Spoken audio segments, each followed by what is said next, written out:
Bonjour à tous et à toutes, j'espère que vous allez bien. Alors aujourd'hui je vais vous montrer la pâte feuilletée express, donc en escargot.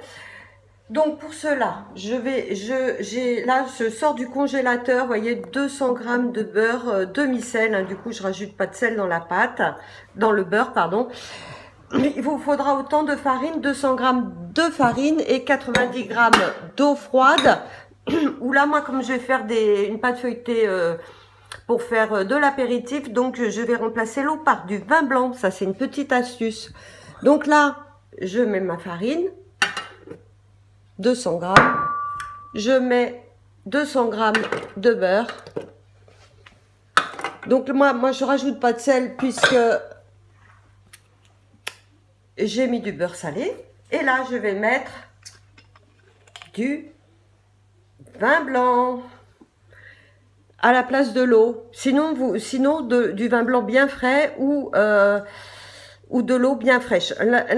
Voilà, l'intérêt, voilà, faut vraiment que tous vos ingrédients sortent du frigo, à part la farine bien sûr, mais que tout soit vraiment très très frais. Ça, c'est le secret pour réussir une pâte feuilletée. Donc là, voilà. Ensuite, je ferme. Donc là, j'ai mon beurre, ma farine, mon vin blanc. Et je vais mixer 12 secondes, vitesse 6.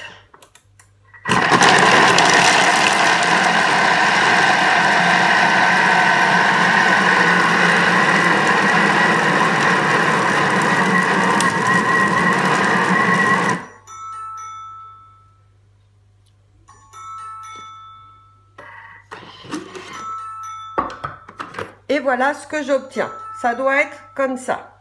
Maintenant, je vais vous montrer comment retirer cette pâte du bol. Donc, vous voyez, c'est une pâte, voilà, qui n'est pas amalgamée, qui est vraiment, qui fait un peu comme un crumble, un peu. Donc là, on prend le bol et on le retourne comme ceci sur le plan de travail que j'ai fariné un peu. Et je tourne ici pour faire descendre ma pâte, comme vous pouvez le voir. Alors, tout ce qui se trouve sur les bords, je ne les ramasse pas, ok? Sinon, je vais casser mon feuilletage. Donc, là, du coup, je regroupe tout.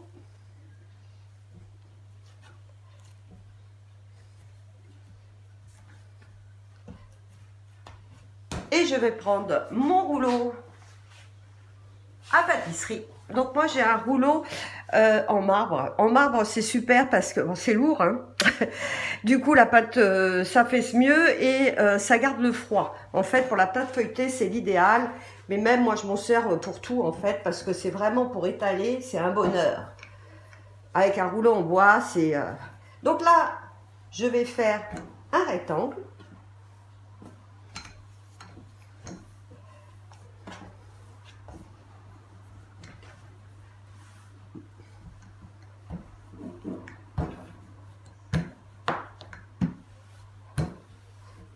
Voilà, hop, vous voyez avec mon rouleau comment que ça s'étale, super.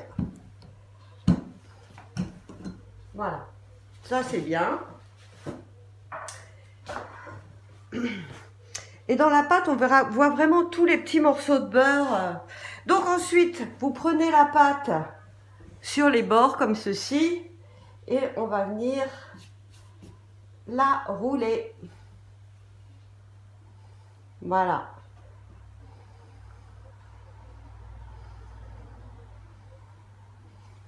Comme ça.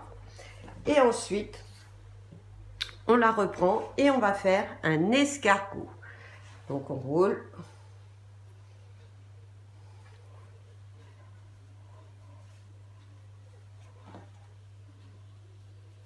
Et voilà. Ma pâte feuilletée est terminée. C'est pas rapide ça. Donc là, je vais la réserver au moins une demi-heure au frigo hein, pour qu'elle refroidisse pour pouvoir la retravailler ensuite. Alors, donc notre pâte feuilletée a bien reposé. Bon, moi, je l'ai fait reposer toute la nuit. Hein. Là, je la reprends. Bien sûr, vous pouvez la congeler telle que. Vous voyez, moi aussi, j'en avais congelé des pâtes que j'avais fait directement en cercle, que j'avais roulé dans du papier sulfurisé.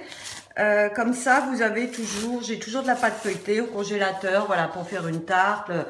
Donc là, je vais vous montrer plusieurs petites recettes. Je vais faire des croissants pour l'apéro au saumon fumé. Je vais faire au jambon et comté, et je vais vous montrer comment faire des petites saucisses cocktail. Donc là, notre pâte, on ne la prend pas comme ça, droite. Hein, on la met en hauteur comme ceci pour la reprendre, sinon on casse le feuilletage. Donc voilà, j'appuie avec le rouleau. Bon, toujours effleurer le plan de travail de farine.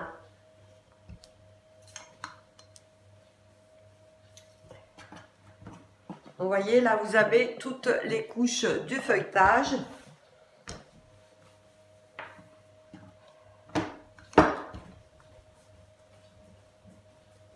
Donc voilà, l'intérêt, là, je vais faire donc un beau rectangle avec cette pâte. J'ai bien étalé ma pâte. Donc là, je vais vous montrer comment faire des petites saucisses. Donc là, je vais couper droit pour que ce soit propre. Alors surtout, si vous avez des chutes, il ne faut pas les regrouper en une boule. Hein. Je vous montre, en fait, les chutes, je les replie. Et il faut toutes les entasser les unes sur les autres, sinon vous cassez le feuilletage. Et après, je les réétalerai. Alors, là, je vais enduire ma pâte d'un peu de moutarde, parce que je fais des petites saucisses roulées à la moutarde. Je trouve ça sympa. Vous voyez, je roule un petit peu,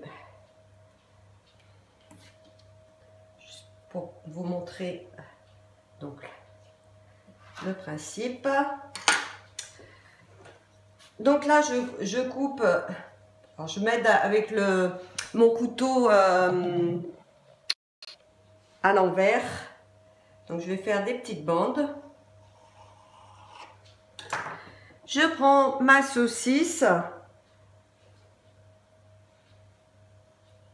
Et vous voyez, donc je coupe.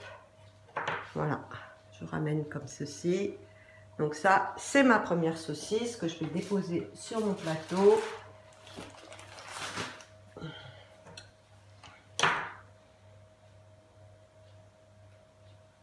Vous voyez le principe. Hop. Voilà, je vais continuer à faire mes petites saucisses. J'ai fait toutes mes petites saucisses. Alors maintenant, je vais vous montrer. Là, j'ai pris un jaune d'œuf avec un petit peu de lait. Donc, je vais les badigeonner toutes. Voilà, je vais faire comme ça. Donc, je vais faire ça pour toutes. J'ai pris un peu de graines de pavot. Donc, pour faire joli, en fait, dessus, je voyais, je mets un petit peu de graines de pavot. Voilà, sur toutes mes petites saucisses. Voilà, j'ai terminé mes petites saucisses. Vous voyez, elles sont toutes belles.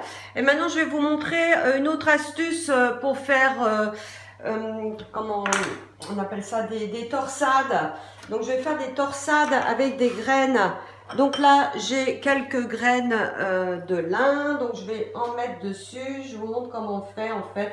Donc, vous pouvez mettre plusieurs sortes de graines. Je vais mettre un peu de pavot.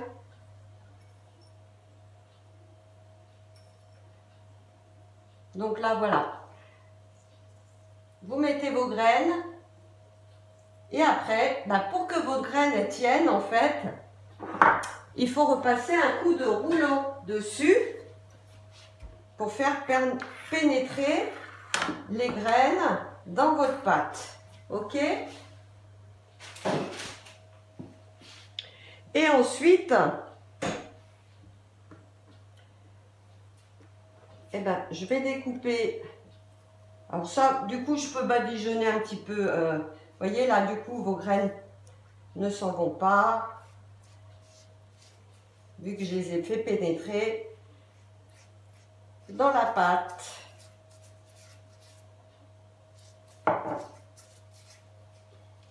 Et là, je vais m'aider de mon couteau. Et donc, c'est pareil. Je fais des bandes. Donc, je vais en faire 3. Je prends ma bande et je la... Voilà, vous voyez. Hop. Et je vais les poser à côté de mes petites saucisses. Donc là, j'ai mis mon four à préchauffer à 180. Donc, vous voyez, je tourne. Hop. En chaleur tournante. Alors, le mieux, c'est de les repasser un petit peu au frigidaire. Pour faire un choc thermique, c'est vrai que la pâte feuilletée est mieux. Du coup, elle va mieux gonfler. Voilà. Donc, je vais finir ça. Maintenant, je vais vous montrer comment faire des petits croissants. Donc là, j'avais fait une pâte feuilletée que j'ai coupée en rond, que j'ai coupée en 2, que j'ai coupée en 4, que j'ai coupée en 6 et que j'ai coupée en 8. Voilà, 3 et 3, 6, 8. Alors, j'ai fait une petite préparation pour mon saumon. Alors, vous pouvez mettre du boursin aussi, du fromage aux herbes. Moi, j'ai pris du mascarpone que j'ai mélangé avec du citron, de la ciboulette, du sel, du poivre. Donc là, je vais en mettre... Alors, je vais m'aider. Ma petite spatule. Donc, je vais en étaler. Donc, je vais vous montrer pour le saumon, puis après, je vous montrerai pour faire au jambon et au comté.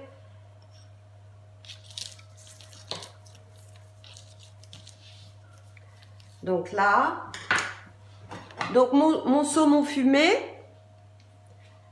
Donc, je vais mettre quelques tranches. Voilà.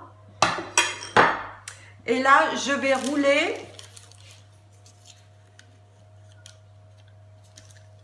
mon petit croissant. Oui, c'est pas des chaussons, c'est des croissants. Je sais pas ce que j'ai dit. Voilà, comme ceci. Voilà, ça me fait des petits croissants que je vais déposer. Et avec mon jambon. Donc mon jambon, je vais mettre un peu de comté. Alors j'avais du comté en morceaux, bien sûr, que j'ai mixé avec le Thermomix parce que j'adore. Ça fait vraiment une poudre fondante. Ça n'a rien à voir avec le fromage râpé que vous achetez, bien sûr.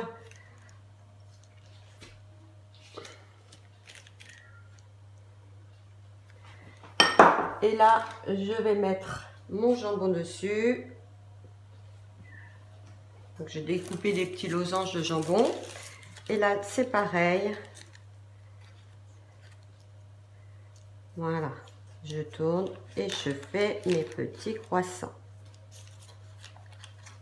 Voilà. Donc ça, je vais faire ça avec le restant.